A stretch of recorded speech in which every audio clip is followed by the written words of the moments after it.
Corona काल में clinic खोलकर लगातार सेवा देने वाले डॉक्टरों को भाजपा नेता देवेंद्र सिंह ने अंग वस्त्र देकर सम्मानित करने का अभियान शुरू किया है। यह अभियान उन्होंने 13 मई से आरंभ किया, जो आगे भी निरंतर चलता रहेगा। ये जो सम्मान है, ये समाज का सम्मान है, एक पार्टी का सम्मान है समाज की तरफ से। और हम आज बीजेपी या भारतीय जनता पार्टी के जो भी लोग हैं, गणमान्य लोग हैं, देवेंद्र जी तो हमारे बहुत क्लोज साथी हैं, बहुत पहले से साथी हमारे हैं, और भी ये भी बहुत पुराने मित्र हमारे हैं। तो इन सबों को भी रिक्वेस्ट करेंगे कि आज के दिन में किसी तरह का पॉलिटिकल एक्टिविटी ना करके समाज को बचाएं। पॉलिटिकल एक्टिविटी करने के लिए ज़िंदगी पड़ा है। आज सब मिल जाएं, सभी पार्टी एक हो जाएं और मिल के समाज को बचाएं, समाज को ठीक करें। हम सबसे यही रिक्वेस्ट करेंगे। तो इतना बड़ा महामारी चल रही है कोरोना की, बीजेपी भी हर जगह लोगों को यही कह रही है कि डरिए मत, लेकिन सजग रहिए, हमसे जो मदद होगा हम कर रहे हैं। लेकिन डॉक्टर हमारा जो है, जो बिल्कुल युद्ध लड़ रहा है, वो हमारा कोरोना का समझिए कि वो कर्नल, ब्रिगेडियर और सिपाही है। तो हमें लगा कि उनको भी एक सम्मान और पुस्तक करना चाहिए कि हमारे डॉक्टर को भी कुछ सम्मान मिलना चाहिए, ताकि वो लगे कि नहीं, हम लड़ रहे हैं तो सम्मान हमको मिल रहा है। उसी अभियान में आज अभी तीसरा नंबर डॉक्टर उमेश खान जो है IMA के प्रेसिडेंट भी हैं, डॉक्टरों के गार्जियन भी हैं, उनको भी सम्मानित किया गया और ये मानगो जाएंगे और फिर सोनारी जाएंगे। तो भारतीय जनता पार्टी इस अभियान में चली कि डॉक्टरों को भी सम्मानित किया जाए। आप पत्रकार बंधु हैं, आप भी बिल्कुल लड़ रहे भी। जहाँ हम लोग जिस डॉक्टर के पास गए थे वहाँ सैकड़ों पेशेंट बैठे हुए हैं, इसमें कितने कोरोना के पेशेंट हैं मालूम नहीं। तो आप भी उनके बीच में काम कर रहे हैं, डॉक्टर तो काम कर ही रहा है। तो आप लोग भी स्वस्थ रहिए। सरकार से ये मांग करते हैं कि पत्रकारों को भी इनको बिल्कुल स्वास्थ्य की सुविधा या कुछ घटनाएं होती हैं तो उसमें हर्जाना बड़े पैमाने पर मिलना चाहिए। विशेषकर पत्रकारों को, चूँकि अभी फ्रंटलाइन वर्कर में आते हैं, और डॉक्टरों को हम लोगों ने आज सम्मानित किया, और भी लोगों को करेंगे। पुस्तक में कि उनके मोरल को हाई रखना है, क्योंकि युद्ध ही लड़ रहे हैं। जमशेदपुर में कोरोना वायरस के बढ़ते संक्रमण के बीच अस्पतालों का बुरा हाल है। शहर के बड़े और नामचीन डॉक्टरों ने खतरनाक रूप ले चुके वायरस के संक्रमण को देखते हुए निजी प्रैक्टिस लगभग बंद कर दी है। इसको लेकर IMA के अध्यक्ष डॉक्टर उमेश खान ने IMA से जुड़े शहर के चिकित्सकों से पीड़ित मानवता की सेवा के लिए निजी प्रैक्टिस जारी रखने की अपील की है। साथ ही उन्होंने जिला प्रशासन से डॉक्टरों के लिए बड़े अस्पतालों में चिकित्सकीय सुविधा उपलब्ध कराए जाने की भी मांग की है। अध्यक्ष जमशेदपुर ब्रांच और association of physician of India Jharkhand state chapter का प्रेसिडेंट और अध्यक्ष अपने सभी साथियों से रिक्वेस्ट करते हैं कि इस कोविड के महामारी में अपना प्रैक्टिस बंद ना करें। हम सबको ये भी रिक्वेस्ट करते हैं कि अपने को बचा के रखें, अपने परिवार को बचा के रखें, बट प्रैक्टिस कोशिश करें जरूर करने का, क्योंकि इस महामारी के समय में पूरा समाज परेशान है, लोग परेशान हैं। और अगर हम नहीं जाएंगे तो कल सारा का सारा पेशेंट TML, टेल्को, जहाँ कोविड पेशेंट है वहीं चला जाएगा, तो उन लोगों पर और बेसी लोड पड़ेगा।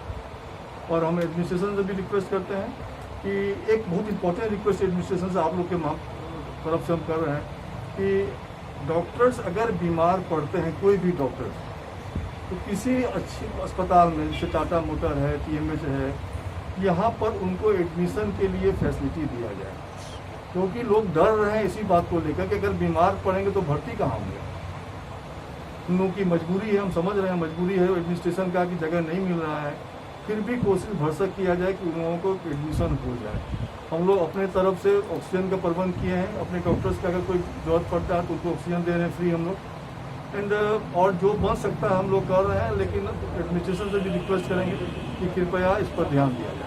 सर, रांची प्रेस क्लब में Birsa Munda Covid care multi speciality hospital का उद्घाटन सूबे के स्वास्थ्य मंत्री बन्ना गुप्ता ने किया। 40 बेडों वाला कोविड अस्पताल मीडिया कर्मियों और आम जनता को समर्पित किया। पहले भी ये कहा था और आज मैं फिर उसी बात को दोहरा रहा हूं कि वैक्सीन की आवश्यकता है आज भी, और आवश्यकता के अनुरूप में आविष्कार हुआ, और आविष्कार की प्रासंगिकताएं हैं, और प्रासंगिकता को विश्वसनीयता में बदलने की ज़रूरत है। तो विश्वसनीयता तो बदलने के लिए जब प्रधानमंत्री जी ने लोगों में जो जागृति पैदा करने का एक प्रयास किया था, थाली भी बजवाया था, ताली बजवाया था, मोमबत्ती जलाई थी, लोगों में जागृति लाई थी। लेकिन जब वैक्सीन आई और जब दोनों वैक्सीन कंपनी की प्रतिद्वंदिता से कुछ ऐसे समाचार आने लगे जो एक दूसरे के विरोधाभासी थे, तो उस समय ये ज़रूर था कि मैंने भी ये निवेदन किया था कि मैं स्वास्थ्य मंत्री हूँ, बीइंग ए हेल्थ मिनिस्टर, हमको पहला वैक्सीनेशन लगाना है। मुझे अलाउ नहीं किया गया। लेकिन दुनिया के राष्ट्र अध्यक्षों ने जैसे ही वैक्सीन बनी, पहला वैक्सीन दुनिया के राष्ट्र अध्यक्षों ने अपने लगवाया।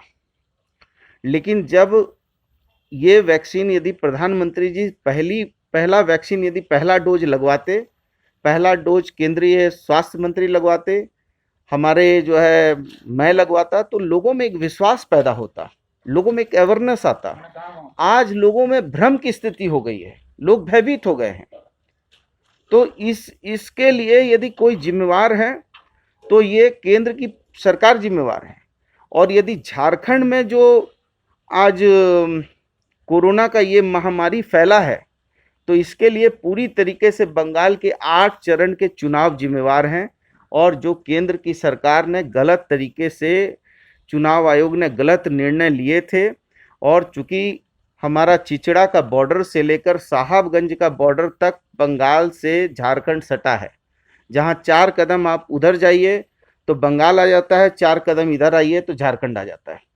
तो हमारा जो स्प्रेड हुआ है, इसके लिए ये बंगाल का जो चुनाव और जो प्रधानमंत्री जी ने चुनाव करवाया, 2 गज दूरी, मास्क जरूरी कहने वाले लोग, और इतना ज़्यादा प्रवचन और ब्रह्मा की तरह जो है उपदेश देने वाले लोग, वो कहते हैं कि पर उपदेश कुशल बहुत तेरे, दूसरे को उपदेश देना बड़ा आसान है, लेकिन जब अपनी बात आती है तो बस खुल्लम खुल्ला जो है, इतनी बड़ी बड़ी रैली हो गई, इतने बड़े बड़े प्रचार हो गए, 8 चरण का चुनाव हो गया। उसको यदि 8 चरण का चुनाव था तो दूसरे राज्यों में भी ऐसे ही इम्प्लीमेंट होता, लेकिन केवल बंगाल के लिए हुआ। तो ये कहीं ना कहीं बंगाल के चुनाव का दुष्परिणाम है कि झारखंड में ये बहुत तेज गति में स्प्रेड हुआ है। नहीं, देखिए, मैं आपको थोड़ा सा, निजी अस्पताल के लिए हम लोगों ने पहले ही टैरिफ जो है उसका निर्धारण कर दिया था। और ये बात सही है कि बहुत सारे ऐसे निजी अस्पताल हैं जो बहुत मनमानी तरीके से पैसा अर्थ दोहन कर रहे हैं, इस आपदा को भी अर्थमोचन का जरिया बना दिए हैं। और जो टैरिफ हम लोगों ने निर्धारित की थी उससे कई गुना ज़्यादा पैसा ले रहे हैं। लेकिन हम आपको विश्वास देते हैं कि यदि वो लोग ने नहीं सुधार किया तो हम क्लिनिकल इस्टेब्लिशमेंट एक्ट में उनके निबंधन को भी रद्द करेंगे। और आप देखिएगा, आपको जल्दी सूचना मिलेगी कि हम कोई छोटे मोटे अस्पतालों का नहीं, बड़े बड़े अस्पतालों का हम निबंधन रद्द करेंगे। चूँकि ये विपदा की घड़ी है और अभी एक एक बेड हमारे लिए बहुत इम्पोर्टेंट है, एक एक बेड हमारे लिए इम्पोर्टेंट है। इसलिए वो सर पे भी चढ़ रहे हैं, हम बर्दाश्त कर रहे हैं। लेकिन बर्दाश्त की सीमा, यदि हमारे झारखंड के लोग की जान माल की सुरक्षा यदि वो नहीं करेंगे और अर्थ दोहन करते रहेंगे और हमारी बात को अनसुना करेंगे, तो हम कड़ी कार्रवाई करने से भी पीछे नहीं हटेंगे। मंत्री जी, ऑक्सीजन प्लांट के लिए नहीं, ऑक्सीजन प्लांट के लिए निर्भर नहीं है। आप जिस बात को घुमा के पकड़ना चाहते हैं उस पर मैं सीधा कहना चाहता हूँ, आप बात को समझने का प्रयास कीजिए। देश में सबसे 1 नंबर पर महाराष्ट्र है, जहाँ 7 प्लांट हैं। हमारे यहाँ 6 प्लांट हैं। यूपी में एक भी प्लांट नहीं है।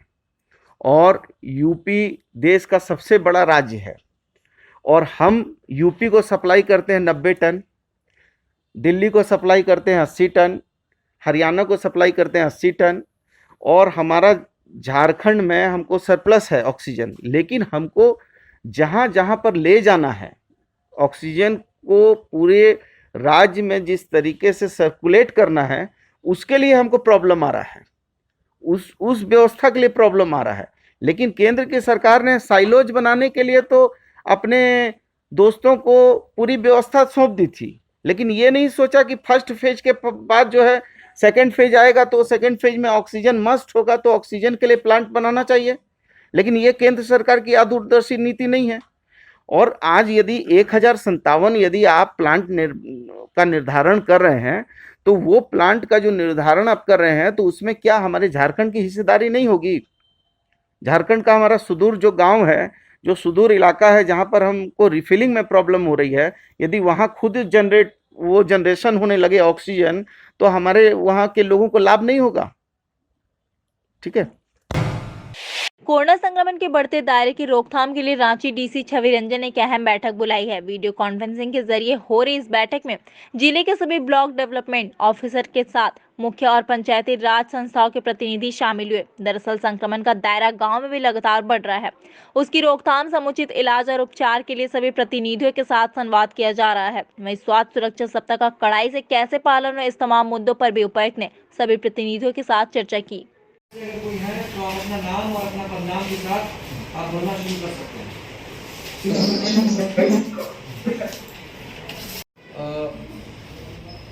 अभी जो है शहरी क्षेत्र में हम लोगों ने काफ़ी ज़्यादा संक्रमण को रोकने का प्रयास किया और ग्रामीण क्षेत्र पर भी हम लोग लगातार निगरानी रख रहे थे। वहाँ पर भी टेस्टिंग चल रही थी, परंतु कुछ दिन पहले माननीय मुख्यमंत्री जी के साथ सभी माननीय सांसद और विधायक जी के साथ उनकी बैठक हुई थी और उसमें भी कई सारे विधायकों के सुझाव आए थे कि ग्रामीण क्षेत्र में भी हम लोग को फोकस करने की आवश्यकता है। इसके पहले भी हम लोग रैट के माध्यम से जो है टेस्टिंग जो है लगातार हम लोग प्रखंड स्तर पर कर रहे हैं और संक्रमण का दर जो वहाँ पर वो शहरी क्षेत्र से काफ़ी कम है। कल हमारी टीम जो है, कल हम लोगों ने लगभग 12 प्रखंडों में जो उनके वरीय प्रभार थे उनके द्वारा रैंडमली जाके हम लोगों ने सरप्राइज चेकिंग करवाया कुछ गांव में जाकर कि वहाँ से हमको ये पता चल सके कि गांव के अंदर में क्या चल रहा है। और वहाँ से जो रिपोर्ट्स आई हैं वो काफ़ी सकारात्मक और काफ़ी पॉजिटिव था वो रिपोर्ट कि संक्रमण जो है वहाँ पर उसको कंट्रोल किया जा रहा है। जनप्रतिनिधि लोग उनका सहयोग मिल रहा है, वहाँ के प्रमुख और मुखिया मानकी मुंडा और जो ग्राम प्रधान है उनका पूरा सहयोग मिल रहा है। गांव में उन्होंने क्वारंटीन सेंटर्स बनाए हुए हैं। जो लोग बाहर से आए उन पर लोगों सतत निगरानी रख रहे हैं। इन सभी बिंदुओं पर आज सभी जनप्रतिनिधियों के साथ प्रमुख मुखिया एवं वार्ड पार्षद एवं मेडिकल ऑफिसर और प्रखंड विकास पदाधिकारी इन सभी के साथ आज वर्चुअल कॉन्फ्रेंस के माध्यम से आज मीटिंग की गई थी और उनसे इंटरेक्शन किया गया, उनकी फीडबैक लिए गए, कुछ सुझाव उनके द्वारा बताए गए हैं कि गाँव में और कैसे हम लोग संक्रमण को रोक सकते हैं। हाट बाजार में लोगों ने सोशल डिस्टेंसिंग को कैसे पालन करना है सुनिश्चित करें, जागरूकता कैसे फैलाएं, वैक्सीनेशन को लेकर जो भ्रांतियाँ कुछ गांव में सुनने को मिली है उस पर हम लोग कैसे जागरूकता फैला सकते हैं, इन सभी चीज़ों का चर्चा हुई है। और जिला प्रशासन भी एश्योर करना चाहता है ग्रामीण वासियों को कि हम लोग सतत आपके सहयोग के लिए तैयार हैं और आने वाले समय में भी कोविड को संक्रमण को रोकने एवं टीकाकरण को बढ़ाने के लिए हम लोग लगातार प्रयास करते रहें। कोरोना की जंग जीतने के बाद पूर्व विधायक सूर्य सिंह बेसरा सोशल मीडिया के माध्यम से प्रकृति की ओर लौट चलो का आह्वान किया है। उन्होंने अपना सारा जीवन प्रकृति की सुरक्षा में लगाने का संकल्प लिया है। गुड मॉर्निंग, नमस्कार, जोहार। आज 13 मई है, 13 मई। आज कोरोना संक्रमण काल का मेरा 1 मंथ, 1 महीना कंप्लीट हो गया। यानी आज के दिन 13 अप्रैल को मैं कोरोना संक्रमण से ग्रसित हो गए थे। काफ़ी सफ़र किया, हिम्मत नहीं हारा और मैं कोरोना से जंग लड़कर ज़िंदगी जीत गए और ये मुझे नई ज़िंदगी मिली। एक तरह से मेरा ये पुनर्जन्म है, नया अवतार है। इस बीच इस कोरोना काल में 1 माह के अंदर मेरे कोई ऐसे नियरेस्ट एंड डियरेस्ट बहुत ही मेरे झारखंड आंदोलनकारी साथी, लेखक, कवि, समाज सेवी, एक्स MLA, एक्स मंत्री, एक्स MP जो बहुत नज़दीक से जानते थे, पहचानते थे, मेरे दोस्त थे, वो कोरोना संक्रमण काल के गाल में समा गया। चिंता था, बहुत भावुक थे, लेकिन मुझे भी कोरोना से जंग में जीतना है, ज़िंदगी को बचाना है। मैं संकल्प लिया, ठान लिया, मनोबल को मजबूत किया कोविड-19 के गाइडलाइन के अनुरूप मेरा इलाज चला। पहला 2 बार मेरा पॉजिटिव रिपोर्ट आई, 1 मई को नेगेटिव रिपोर्ट आई। तब से मैं अपना हौसला बुलंद किया, खाना पीने पे ध्यान दिया और मैं अब कम्प्लीटली मैं पूर्ण स्वास्थ्य लाभ कर चुका हूँ। मैं याद करता हूँ जो हमसे बिछुड़ गए, कोरोना संक्रमण काल के गाल में समा गया, उनका स्वर्गवास हो गया।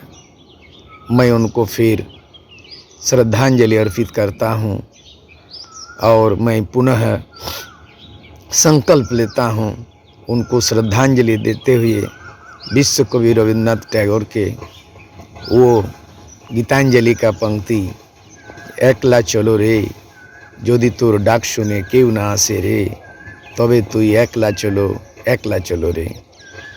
उठौ कोमेनी अड़ीस झलहरो मिद दिन शुरू छुटौ कोमेनी अड़ीस आम नेलते मिद दिन हड़ को शुरू।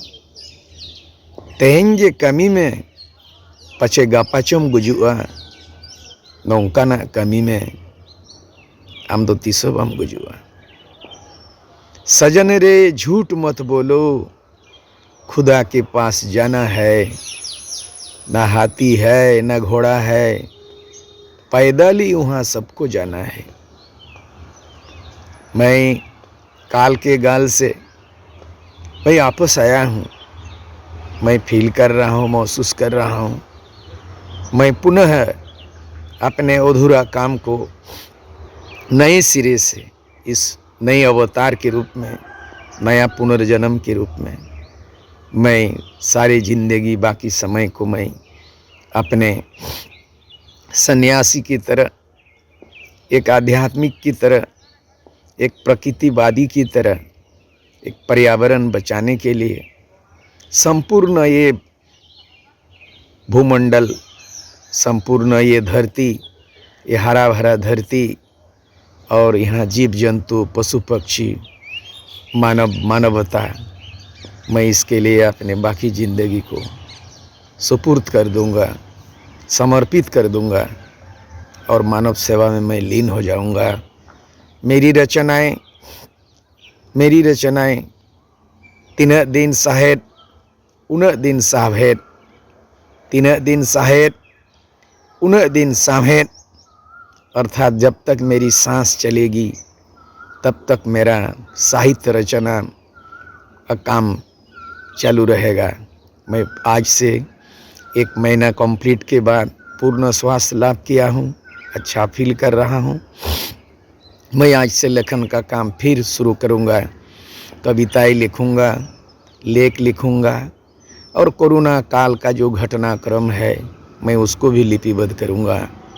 मैं आपसे अपील करता हूँ, विनती करता हूँ, कोविड-19 गाइडलाइन को आप अमल करें, अनुकरण करें, अनुसरण करें और नियम से चले, प्रकृति को माने, ईश्वर को माने।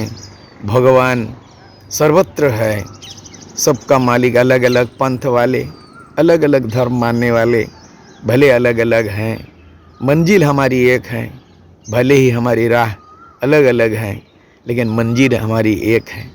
कहा गया है कि religion means truth and truth is way to God, God is almighty. भगवान सर्वत्र है, सबका मालिक एक है। सबको पुनः नमस्कार, सबको पुनः जोहार। आप स्वस्थ रहिए, सुरक्षित रहिए, कोरोना से लड़िए और आप कोरोना से जंग लड़िए और कोरोना को हराना है और अपनी ज़िंदगी को जीतना है। यही शुभकामनाओं के साथ सबको नमस्कार, सबको जोहार। स्वास्थ्य सुरक्षा सप्ताह के तहत गाइडलाइन का पालन कराने के उद्देश्य से पुलिस पदाधिकारियों द्वारा चलाया जा रहा है विशेष अभियान। वहीं चलाए जा रहे अभियान के दौरान जूता दुकान व पार्लर को खुले रहने पर एएसपी ने कार्रवाई के निर्देश संबंधित थाने को दिया। नया गाइडलाइन आया है, किस तरह से आप लोग कार्रवाई कर रहे हैं? कोरोना महामारी के रोकथाम के लिए और इसके बचाव हेतु सरकार द्वारा विभिन्न दिशा निर्देश दिए गए हैं, इसके लिए जमशेदपुर पुलिस के द्वारा लगातार अभियान चलाया जा रहा है, जिसका मुख्य उद्देश्य है कि लोगों में जागरूकता बढ़ाई जाए। जो दिशा निर्देश हैं उसको स्पेसिफिक रूप से आम जनता के लिए क्या है, दुकानदारों के लिए क्या है, उनको बताया जाए। और अगर कोई लोग इनका या दुकानदार अनुपालन नहीं करते हैं तो उनके विरुद्ध आवश्यक कार्रवाई की जाए। इसी क्रम में प्रतिदिन अलग अलग थाना क्षेत्र में ये कार्रवाई और जागरूकता अभियान चलाया जा रहा है। आज ये बागबेड़ा, जुगसलाई और परसुडी के थाना क्षेत्र में किया गया, जहाँ पर हम भीड़ भाड़ वाले इलाके बाज़ारों में रुक करके अनाउंसमेंट करके लोगों को जागरूक करने का प्रयास कर रहे हैं। जो स्पेसिफिक दिशा निर्देश उनके लिए हैं उनको बता रहे हैं। अगर कोई कमी आ रही है तो उनको समझा रहे हैं। अगर कोई जानबूझ करके नियमों का उल्लंघन कर रहे हैं, अनुपालन नहीं कर रहे हैं, तो फिर उनके विरुद्ध या तो स्पॉट चालान किया जा रहा है या फिर प्राथमिकी दर्ज करके कार्रवाई की जा रही है। अभियान के दौरान कुछ आपको मिला क्या? कोई दुकानें खुली थी, ब्यूटी पार्लर, उस तरह किस तरह कार्रवाई किया गया? जुगसलाई थाना क्षेत्र में एक जूते की दुकान को खुला पाया गया था, जिसकी अनुमति नहीं दी गई है।